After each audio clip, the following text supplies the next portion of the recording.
تم نے اسے دیکھا یا نہیں، وہ وہاں گیا یا نہیں، تم نے کھانا کھایا یا نہیں، اس نے تمہیں بلایا یا نہیں۔ ان جملوں کو غور سے دیکھو۔ ایسے جملے ہم اپنی ڈے ٹو ڈے لائف یعنی روزمرہ زندگی میں ضرور بولتے یا سنتے ہیں دوسروں سے۔ ایسے جملے ہمیں روز بولنے یا سننے کو ملتے ہیں اپنے ڈے ٹو ڈے لائف میں۔ ایسے جملوں کے لیے انگلش کا یہ سٹرکچر یوز ہوتا ہے۔ Let me explain.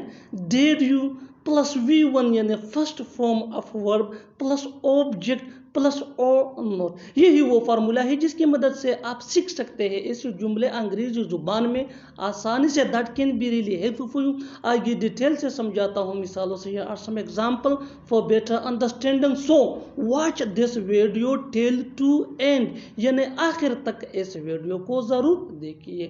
تم نے اسے دیکھا یا نہیں۔ Did you see him or not؟ Did you see him or not؟ تم نے کھانا کھایا یا نہیں۔ Did you eat food or not؟ Did you eat food or not؟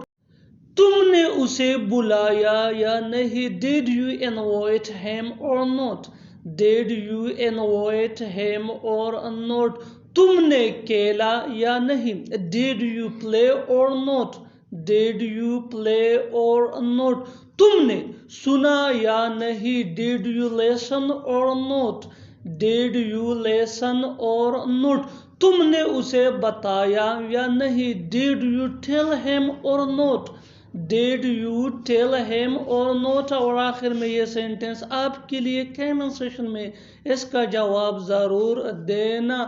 تم نے اسے فون کیا یا نہیں۔ تم نے اسے فون کیا یا نہیں۔ Subscribe to English PS for more advanced English sentence structure۔ Thanks man۔